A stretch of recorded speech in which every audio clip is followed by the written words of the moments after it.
Bonjour, c'est Jules Lavie pour Code Source, le podcast d'actualité du Parisien. Le jeudi 8 février, Amélie Oudéa-Castéra, 45 ans, a été rétrogradée dans l'ordre protocolaire au sein du gouvernement. Elle reste dans l'équipe du Premier ministre Gabriel Attal, mais elle perd le portefeuille de l'éducation suite à une série de polémiques, notamment sa réaction mal perçue par les enseignants concernant le choix de mettre ses enfants dans le privé. Qui est Amélie Oudéa-Castéra ? Pourquoi a-t-on autant parlé d'elle dans l'actualité ces dernières semaines ? Et pourquoi a-t-elle dû quitter le ministère de l'Éducation ? Réponse aujourd'hui dans Code Source avec deux journalistes du Parisien, Olivier Beaumont du service politique et Frédéric Goyard, spécialiste éducation au sein du service société.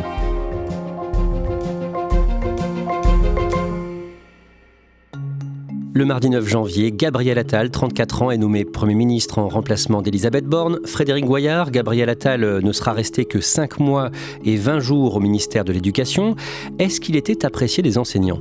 Certains, en tout cas, lui reconnaissent une capacité à incarner la fonction, on va dire, et à assumer ses positions. C'est-à-dire que quand Gabriel Attal décide de mener une réforme, il est droit dans ses bottes.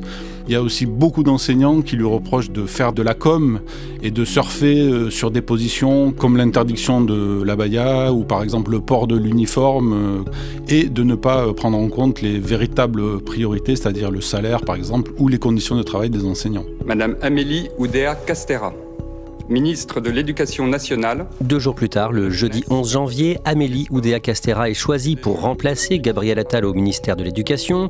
Elle était depuis mai 2022 ministre des Sports et des Jeux Olympiques. Olivier Beaumont, elle a plutôt convaincu à ce poste ? Oui, son passage a été plutôt remarqué. En tout cas, ça a été salué par les professionnels du milieu sportif. Elle s'est distinguée dans le rapport de force qu'elle a eu avec un certain nombre de dirigeants de fédérations sportives. On se souvient du bras de fer qu'elle avait entamé, notamment avec Noël Le Graët et puis Bernard Laporte pour qu'ils soient démis de leurs fonctions. Et puis au ministère des Sports, elle s'est distinguée avec un certain nombre de mesures qu'elle a faites, notamment la généralisation des 30 minutes de sport à l'école et puis la lutte contre la sédentarité. Avant d'aller plus loin, on va la présenter. Frédéric Goyard, Amélie Oudéa-Castéra a joué au tennis à haut niveau dans sa jeunesse. Oui, dans sa jeunesse, c'était ce qu'on peut appeler un espoir du tennis français. C'était une jeune fille qui était même championne de France des moins de 14 ans, championne de France des moins de 16 ans. Donc elle était promise à un très bel avenir dans le tennis français et international. Et puis à 18 ans, juste après son bac, elle a décidé de prendre une année de césure. Vous savez, une année où on arrête tout, les études. Et à ce moment-là, elle a décidé de jouer au tennis pendant 1 an. Et au bout de cette année, elle s'est rendue compte que finalement, le tennis n'était pas fait pour elle. Elle n'avait plus envie, elle n'avait plus la foi, on va dire.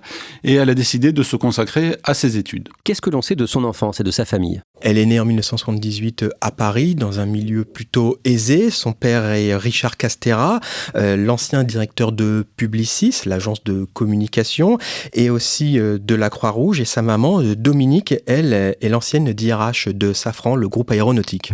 Amélie Castéra a fait l'ENA, l'École nationale d'administration, dans la promotion Léopold Sédar Senghor, celle d'Emmanuel Macron.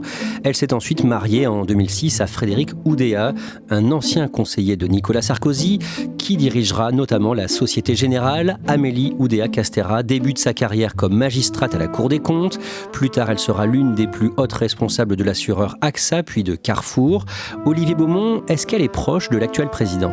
Oui, elle est proche, ils se connaissent bien, ils ont toujours gardé des relations depuis leur passage commun à l'ENA. Elle avait d'ailleurs été pressentie en 2017 pour rentrer au gouvernement, au ministère des Sports. Finalement, Emmanuel Macron lui avait choisi à la place Laura Flessel. Et en 2022, justement, c'est elle qui va contribuer à l'élaboration du programme présidentiel du candidat Macron pour la partie sportive. Chère Amélie, j'ai confiance, je compte sur toi et tu l'as compris, tu peux compter sur moi. Je vous remercie. Amélie Oudéa-Castéra est nommée ministre des Sports et des Jeux de Paris le 20 mai 2022. Elle est donc nommée ensuite ministre de l'Éducation cette année, le 11 janvier. Un portefeuille qu'elle va gérer en même temps que celui des sports qu'elle conserve. Après sa nomination, Frédéric Goyard, comment réagissent les syndicats d'enseignants ? Pas très bien. On va dire qu'ils n'approuvent pas vraiment cette nomination. Je me souviens de Sophie Vénétité, qui est porte-parole du principal syndicat des enseignants du secondaire, qui me disait quelques minutes après cette nomination, ça va être une ministre à mi-temps. C'est-à-dire qu'il considère qu'entre les sports, et notamment les Jeux Olympiques qui arrivent 6 mois après, et l'éducation qui est un chantier énorme, cette ministre n'aura pas le temps de tout faire. Donc c'est peu dire qu'ils ne reconnaissent pas vraiment une légitimité à Amélie Oudéa-Castéra. Le lendemain, le vendredi 12 janvier, le site d'information Mediapart indique que la ministre a fait le choix de mettre ses 3 fils dans un prestigieux établissement privé parisien, l'école Stanislas.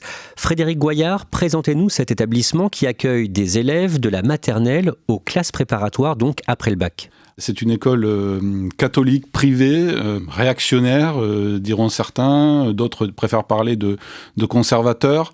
C'est une école où, par exemple, les baskets sont interdits. Les enfants doivent porter des chaussures en cuir. Les jeunes filles doivent porter des tenues opaques en haut. En revanche, c'est une véritable fabrique à élite, c'est-à-dire que les enfants sont acceptés sur dossier. C'est 100% de réussite au bac, 100% de mention.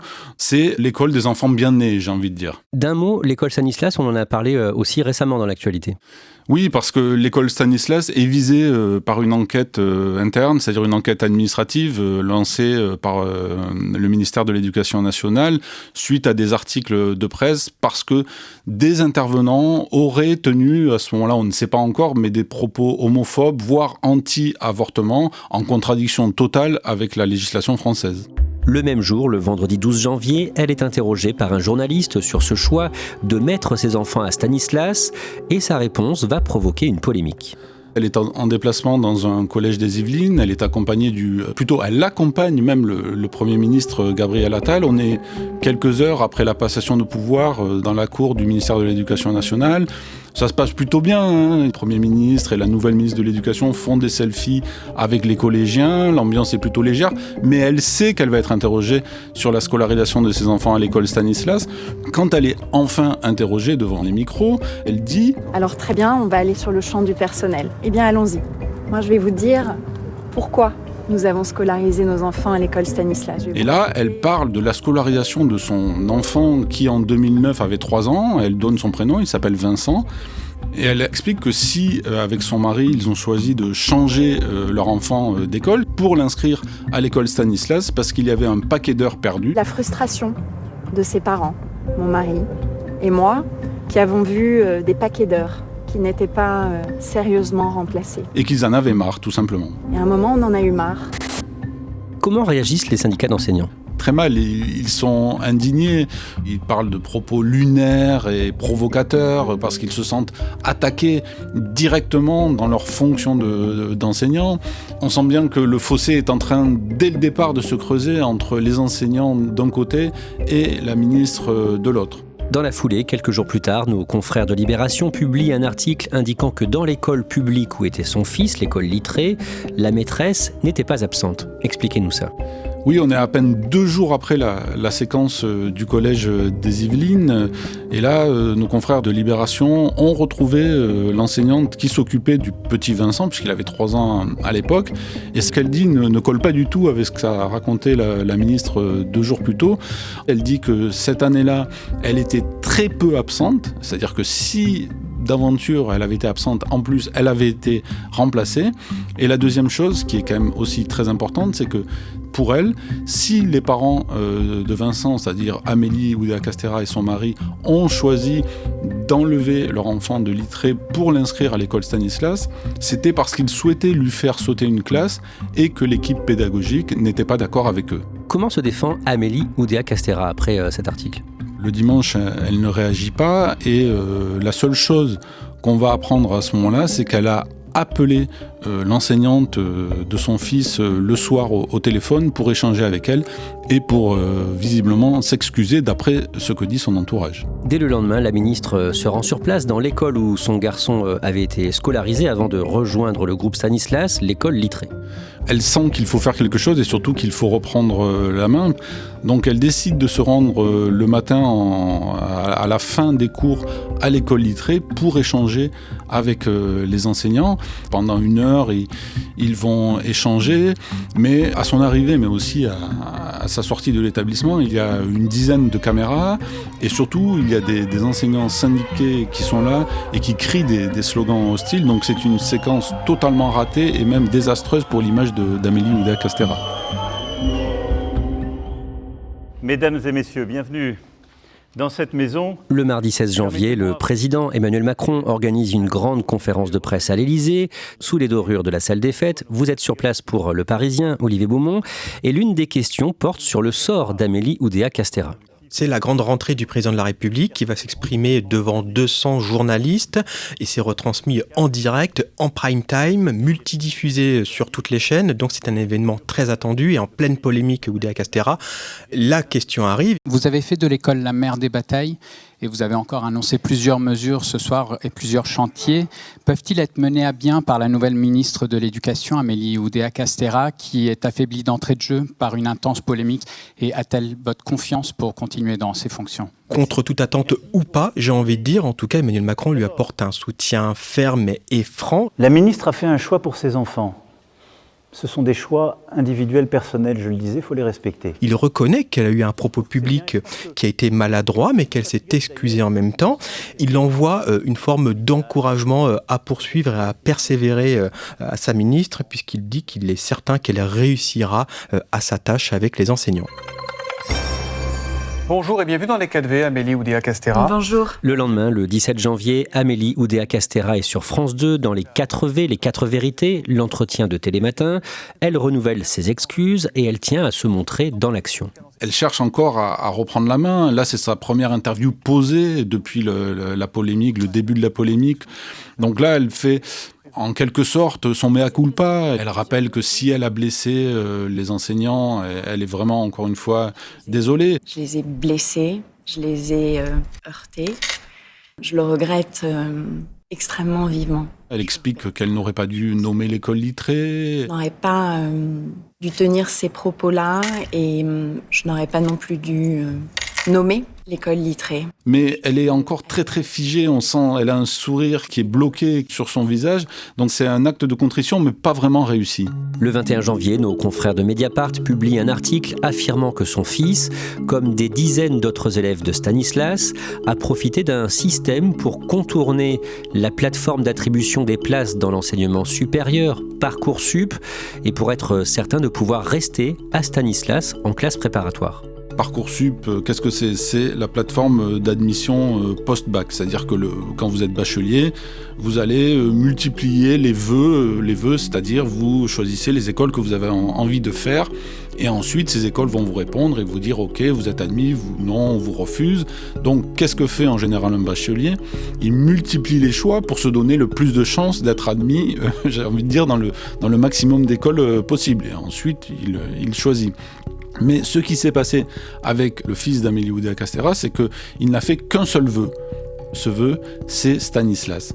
Et on sait qu'en général, que fait Stanislas ? Il demande à ses élèves de faire un seul vœu et ils savent par avance, j'ai envie de dire, alors que ça c'est contourner le système, ils vont être choisis par l'école. Le lendemain, le lundi 22 janvier, l'AFP révèle les grandes lignes du rapport de la commission d'enquête parlementaire sur les défaillances des fédérations sportives en France. Ce rapport souligne les rémunérations très élevées, voire anormales, de plusieurs dirigeants sportifs, dont celle d'Amélie Oudéa-Castéra. Le chiffre était connu depuis novembre, quand elle était directrice générale de la Fédération française de tennis. Entre 2021 et 2022, elle gagnait plus de 35 000 € net mensuels, en comptant une prime importante.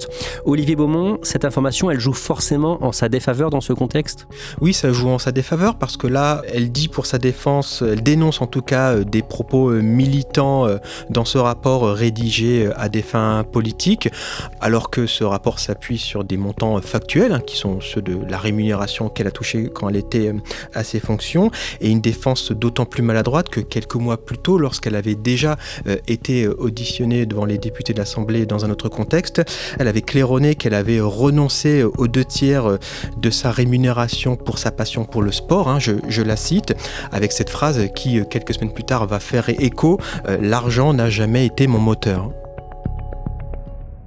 Le 27 janvier, Amélie Oudéa-Castéra reçoit le soutien d'une grande partie du monde du sport en France. C'est une lettre ouverte publiée par la Tribune dimanche. Ce sont 50 dirigeants sportifs, dont 20 présidents de fédération, ce qui n'est pas rien.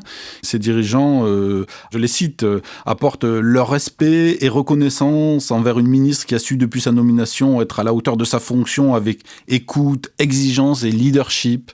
Et dans la séquence que vit la ministre de l'Éducation depuis le 12 janvier, c'est une sorte de respiration, on va dire, pour elle, un acte de soutien bienvenu, même si on peut imaginer qu'il a été un petit peu téléguidé. Frédéric Goyard, pour qu'on comprenne bien cette polémique et ces polémiques à répétition, dans quelle mesure ça peut l'empêcher d'exercer en tant que ministre de l'Éducation ? Parce que ça l'affaiblit. Je me souviens d'une syndicaliste qui me racontait que quand elle a vu la ministre de l'Éducation nationale, elle avait senti quelqu'un qui était très touché, qui semblait même vulnérable, affecté par ces polémiques concernant son enfant. Donc on sent bien que c'est une ministre affaiblie, qui reste engluée dans ces polémiques. Le 2 février, le recteur de l'Académie de Paris, le chef de l'éducation dans ce secteur, Christophe Quérero, annonce sa démission après 3 ans dans cette fonction. Il dénonce une décision bien particulière prise par la ministre. C'est l'ancien directeur de cabinet de Jean-Michel Blanquer quand il était ministre de l'Éducation nationale. Il est à la tête de la plus grosse académie de France, celle de Paris, donc c'est un personnage qui compte dans le paysage. Et quelques semaines plus tôt, il avait indiqué qu'il allait fermer 4 classes préparatoires à Paris pour en ouvrir 3 autres différentes afin de favoriser la mixité sociale et scolaire.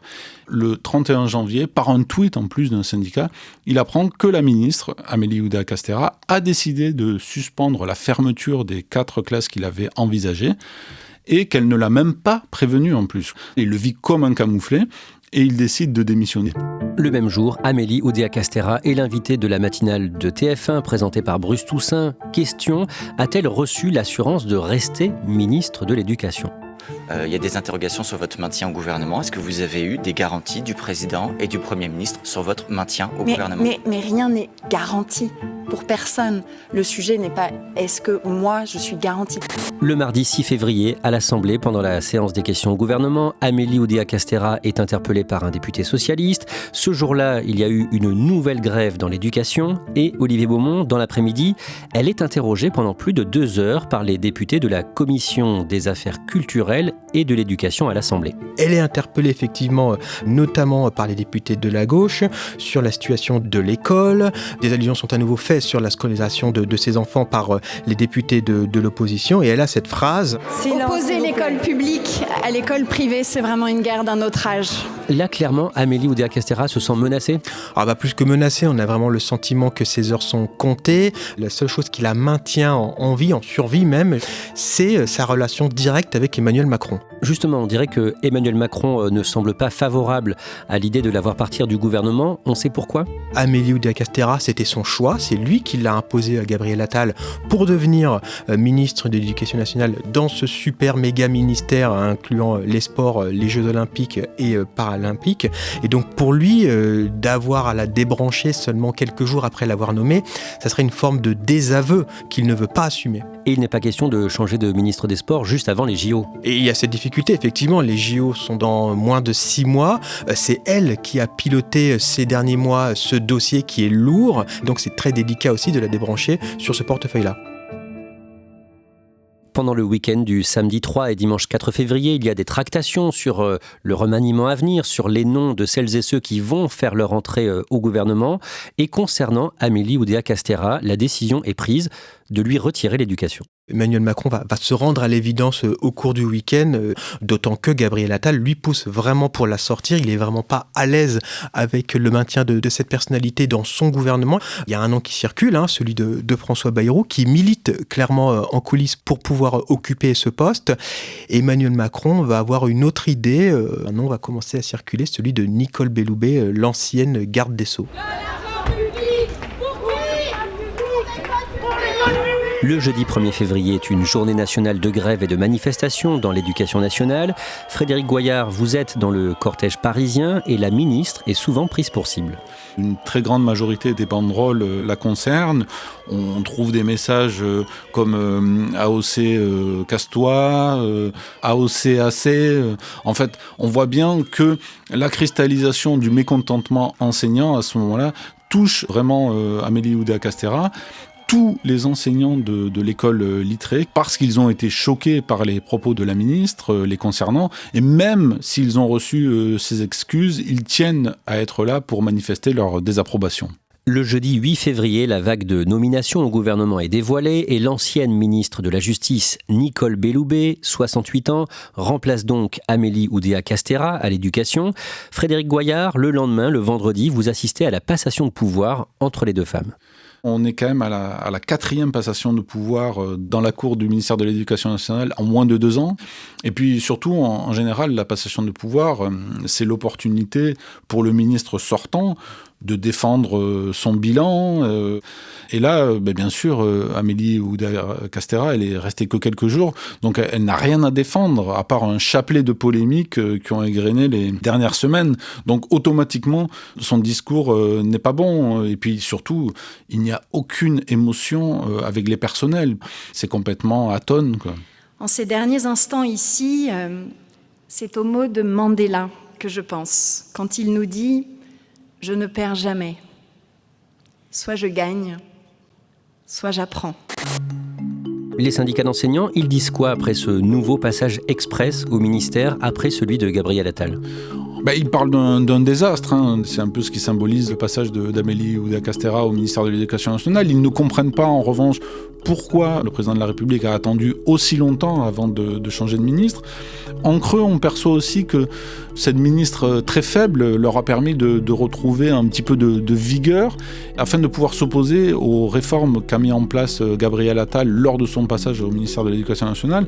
Je veux parler bien sûr du fameux choc des savoirs, c'est-à-dire cette réforme majeure qui concerne le retour du redoublement, aussi les groupes de niveau au collège et également des nouveaux programmes pour l'école élémentaire. Et Nicole Belloubet, elle est perçue comment ?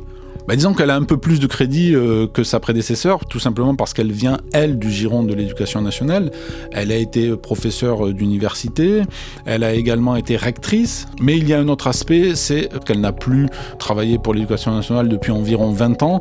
Donc, ils se demandent tous si elle saura prendre la mesure de la grave crise que traverse l'Éducation nationale en 2024.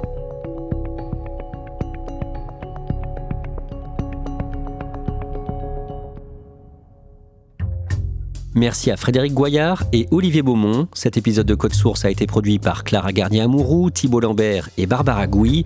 Réalisation, Julien Moncouquiol. Le Parisien vous propose un nouveau podcast jusqu'aux Jeux Olympiques, Le Sacre, présenté par Anne-Laure Bonnet. Chaque mercredi, un ou une médaillée d'or olympique raconte son chemin vers le sacre. Et puis n'oubliez pas, Crime Story, chaque samedi, une grande affaire criminelle.